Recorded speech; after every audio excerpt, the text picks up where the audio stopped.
बृहस्पति व्रत कथा। प्राचीन काल में एक प्रतापी राजा था। वह दानवीर था। वह हर बृहस्पतिवार को व्रत रखता था और गरीबों को दान देता था। लेकिन राजा की रानी को यह बात पसंद नहीं थी। वह न तो व्रत करती थी और न ही दान करने देती थी। एक दिन राजा शिकार करने जंगल निकला।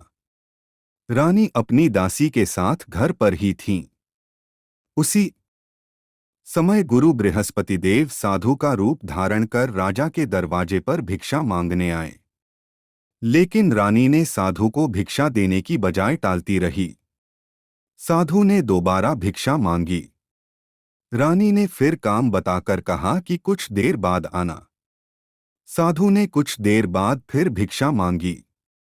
इस पर रानी नाराज हो गई और कहा कि मैं इस दान और पुण्य से तंग आ गई हूं। आप कोई ऐसा उपाय बताएं जिससे मुझे इस कष्ट से मुक्ति मिल जाए। बृहस्पति देव ने कहा कि अगर तुम ऐसा ही चाहती हो तो मैं जैसा तुम्हें बताता हूँ तुम वैसा ही करना। गुरुवार के दिन तुम घर को गोबर से लीपना, अपने केशों को पीली मिट्टी से धोना, केशों को धोते समय स्नान करना, राजा से हजामत बनाने को कहना,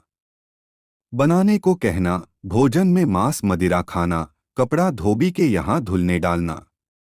इस प्रकार 7 बृहस्पतिवार करने से तुम्हारा समस्त धन नष्ट हो जाएगा। इतना कहकर साधु रूपी बृहस्पति देव अंतर्ध्यान हो गए। साधु ने जैसा बताया रानी वैसा ही करने लगी। 3 गुरुवार बीतते ही रानी राजा की समस्त संपत्ति नष्ट हो गई।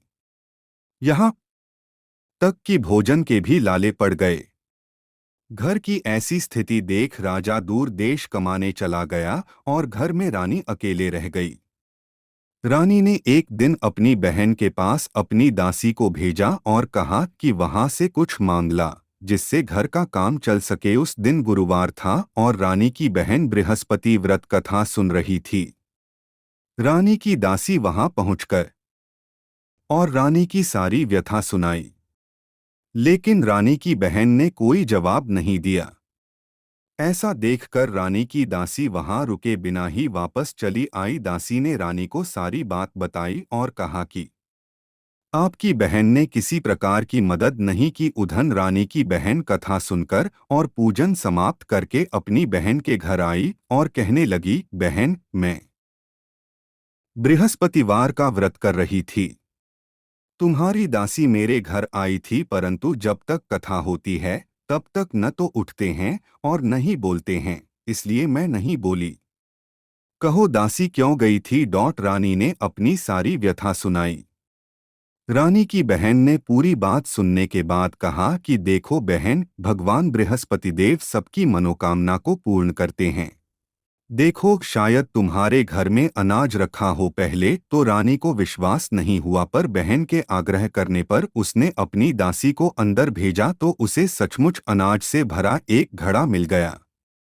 यह देखकर दासी को बड़ी हैरानी हुई।